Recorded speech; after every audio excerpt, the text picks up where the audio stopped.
Hello everyone, welcome to the Business English Podcast. First of all, I'd like to ask you something. Have you ever felt nervous speaking English at work? You see, our topic is speak with confidence. Empower yourself in every chat. Actually, that's a brilliant question. This topic matters because clear communication can open doors in global business settings. Precisely, when we speak with confidence, we build trust. And that leads to better teamwork, negotiations, and lasting professional relationships. Indeed. So, our focus today is the same phrase. Speak with confidence. Empower yourself in every chat. This podcast helps you become more fluent, reduce anxiety, and express ideas effectively. We'll highlight key points, share tips, and invite your feedback. Absolutely. In our talk today, we'll outline the benefits of confident communication, then cover practical steps, and finish with a brief English lesson. Everyone, please leave your thoughts in the comments, because your input is super valuable for improving our conversation together. Couldn't agree more. Also, try practicing your own examples at home and share them with us. Output is key to language learning, so your active participation matters. Let's keep learning together, and hey, don't forget to like this video and subscribe. So let's dive deeper into our main theme. Speak with confidence. Empower yourself in every chat. In this segment, we'll explore why confident communication is essential, how it's shaping global business, and what best practices you can adopt right now. Absolutely. In today's world, we often collaborate with people across different time zones and cultures. You see, if we hesitate or sound unsure, it might weaken our message. That's exactly how I see it, because confidence impacts every kind of business interaction. Exactly. Let's consider some global trends. Many companies now use virtual meetings more than ever. They rely on team members who can communicate clearly and assertively. No doubt about it, being able to express your ideas boldly helps you stand out and inspire confidence. Couldn't agree more. Also, let me see. Take the example of a tech startup pitching to international investors. If the presenter sounds shaky, the audience might question the product's value. But if the pitch is confident, it signals credibility and encourages people to trust the vision. That's right. Another scenario could be a job interview. When you're poised and articulate, you're spot on in showing employers you can handle challenges. Indeed, confidence makes them think, we need this person on our team, because it reflects strong leadership qualities. Totally. Now let's share how we'll structure this discussion. First, we'll break down why confident speaking influences your career. Next, we'll look at recent best practices from leading firms. Then, we'll talk about ways to boost your communication skills. Finally, we'll provide some real-life examples. Precisely. Let's start with career impact. Basically, people who speak assertively are often seen as more competent. In many performance reviews, managers value employees who can articulate ideas clearly. You nailed it. Confidence can help you lead meetings, solve problems, and handle tough negotiations. Indeed. And about best practices, let's consider how top companies train their teams. Some offer public speaking courses, others hold workshops on persuasive language, and many encourage continuous feedback. Like, they know consistent practice boosts overall communication. That's exactly how I see it for long-term success. No doubt about it. Next, let's talk about skill-building approaches. Some people join local Toastmasters clubs to practice speeches. Others record themselves speaking to see how they sound. Actually, role-playing with friends or colleagues is also a great way to simulate real workplace conversations. Absolutely. Let's consider an example. A marketing manager who practices pitching a new campaign idea with a coworker can refine phrasing, tone, and clarity. Then, during an actual meeting, they speak with more conviction. That improvement increases their chances of winning support from key stakeholders. Exactly. So, to boost your confidence, you need awareness of your voice, vocabulary, and body language. Essentially, the goal is to reduce hesitation and appear calm. You see, once people sense your conviction, they become more open to your perspective. That's exactly how persuasion works. Couldn't agree more. And here's one more point. Consistency.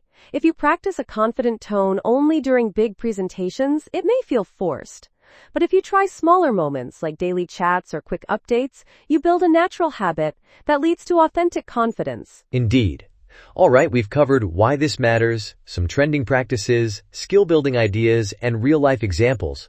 When people speak confidently, they influence decisions and shape outcomes. In the next parts, we'll dive deeper into specific vocabulary and strategies to help you master this skill in no time.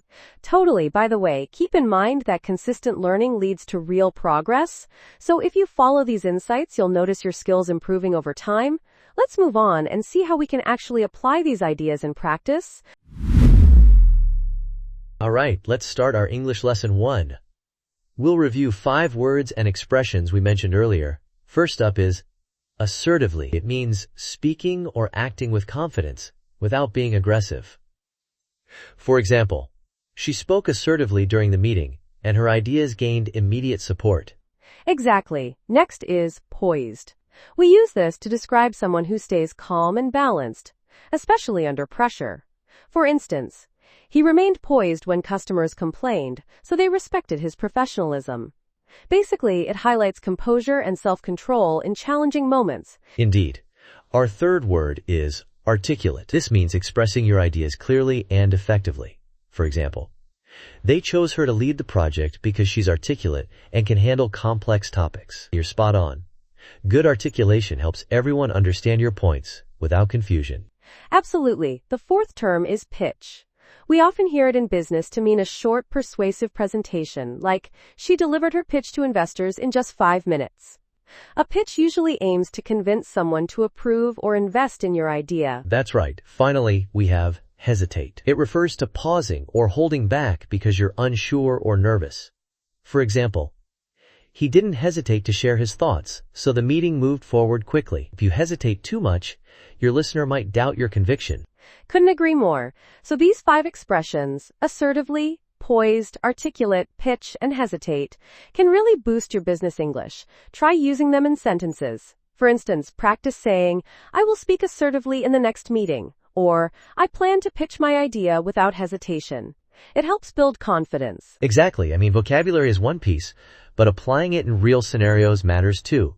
You can create short role plays or write mini speeches. That way, you see how each term fits into a practical setting. You nailed it. Real practice makes these words stick.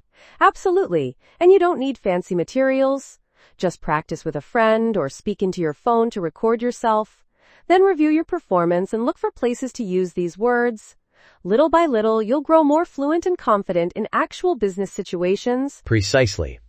All right, that wraps up English Lesson 1. Remember to keep these words handy and try them out as soon as possible. Now, shall we move on to more practical tips about speaking with confidence in everyday business interactions? All right, welcome to Practical Tips. Let's explore how to apply our topic, speak with confidence, empower yourself in every chat, in real-life business settings. Basically, these suggestions work for any level, whether you're just starting out or aiming to refine your professional communication style. Exactly. The first tip is to find opportunities for small talk at work. You see, casual chats with coworkers in the hallway or cafeteria let you practice speaking without high pressure.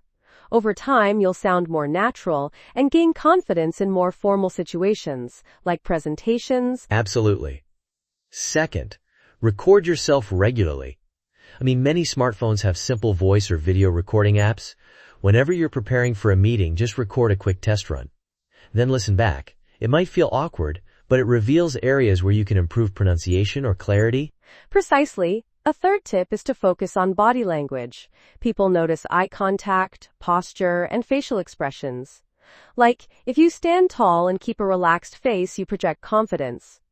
No doubt about it, combining calm body language with clear speech amplifies your overall message. That's exactly how I see it. Another practical step. Try setting specific goals for each interaction. For instance, decide that today you'll speak up at least once in a group meeting, or maybe you'll volunteer to introduce someone. You nailed it. Small targets build long-term confidence. Couldn't agree more. Also, consider using technology to your advantage. Platforms like LinkedIn or internal company forums give you space to post short updates. By writing concise messages, you learn to communicate ideas clearly. Absolutely, it's a low-risk way to polish your professional tone and style. Indeed. The next tip is to build a support network. Find coworkers, mentors, or friends who also want to improve their speaking skills. Share feedback with each other. Actually, constructive comments help you see blind spots and motivate you to practice more often. That's exactly how progress happens. Absolutely. Let's also talk about current trends. Nowadays, short video platforms are popular for quick tips or daily speaking challenges. People often film themselves giving short talks, then post them for feedback. It's a fast, interactive way to practice speaking, even outside the office environment. Totally. Another angle is focusing on listening to podcasts or watching videos in English. Notice intonation and phrasing, then mimic it. You see, this shadowing technique can sharpen your pronunciation and rhythm. Basically, the more you hear confident speakers, the faster you develop your own style. Exactly. We should also mention the power of positive self-talk. If you keep thinking, I'm bad at English, you'll hesitate more. Instead, remind yourself, I'm learning and I'm improving step by step.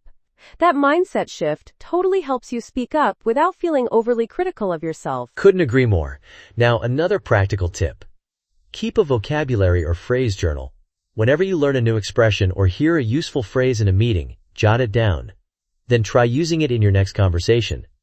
Consistency in doing this brings noticeable improvements. That's exactly how I see it.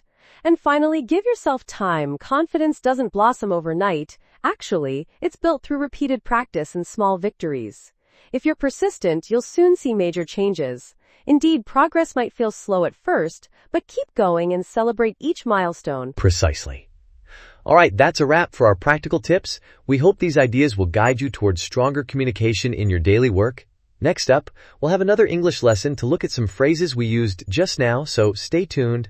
Also, keep an eye on emerging communication tools, like real-time translation features. While they can help, it's still crucial to develop your own speaking skill.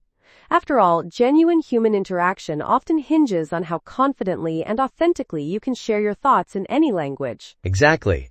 Let's move on to our next English lesson, where we'll break down 5 useful words or idioms from this segment. Stay with us, because these terms can elevate your business conversations and keep you motivated in every chat. All right, here we go with English Lesson 2.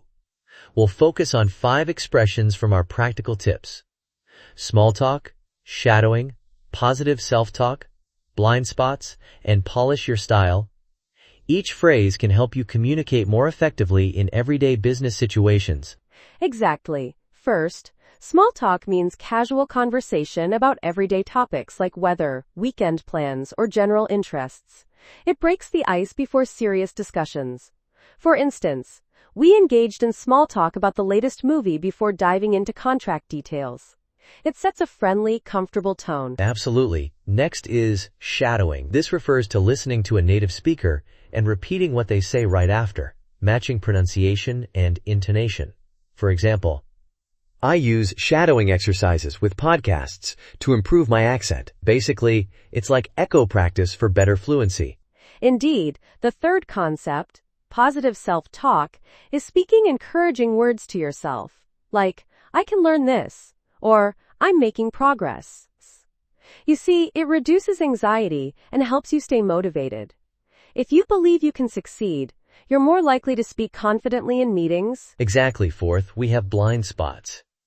These are weaknesses or issues you can't see in yourself. For example, her mentor pointed out blind spots in her presentation style, actually. Feedback from others helps reveal what you might miss, so you can grow and refine your approach. That's right. Finally, polish your style means improving or refining the way you communicate. For instance, he practiced daily to polish his style before the conference. Essentially, it's about fine-tuning word choice, tone, and delivery so you appear more professional and confident when speaking. Precisely. So, to recap, small talk is casual chat, shadowing helps mimic native pronunciation, positive self-talk fights anxiety, blind spots are hidden weaknesses, and polishing your style refines your communication. If you add these ideas to your routine, you'll definitely become a more effective speaker. Absolutely. Give them a try right away. Maybe start with small talk in the office tomorrow, or record yourself shadowing a short clip. Also, try writing down any blind spots you discover. That way, you can create positive self-talk strategies to polish your style long-term. Exactly. All right, that's all for English Lesson 2. Let's move on to our closing segment, where we'll summarize everything we've covered today and share final thoughts on speaking with confidence. We hope these lessons are already sparking new ideas for your business English journey. One final reminder. Keep a notebook or digital file handy. Jot down new phrases from these lessons. Reviewing them often helps you build a solid foundation. Little by little, you'll see real progress in your confidence and fluency, which is our ultimate goal here. All right, we've reached our final segment for today's Business English podcast. We discussed how to speak with confidence, empower yourself in every chat, highlighting the importance of clear communication in the global workforce. Our practical tips showed you how to apply these insights in your daily routine. Exactly. We also covered 2 English lessons that introduced key words and phrases, like assertively, poised, small talk, and shadowing. By learning and practicing these terms, you can gain more control over your business conversations and feel more assured when expressing yourself. No doubt about it, confident speaking isn't just about sounding good. It's about forging better relationships, steering negotiations, and showing leadership. Our hope is that today's podcast inspires you to challenge your fears and communicate more boldly in any professional setting. Absolutely. Remember the practical tips, like using positive self-talk, seeking feedback to identify blind spots, and setting small goals for each meeting or presentation. We truly hope this advice benefits you. Keep practicing, keep sharing your progress, and keep pushing your English skills to new heights. Precisely. Thank you for joining us. We hope you found valuable takeaways in our conversation on Speak with Confidence. Empower yourself in every chat. Please like, subscribe, and comment if you enjoyed this. Until next time, this has been the Business English Podcast, signing off.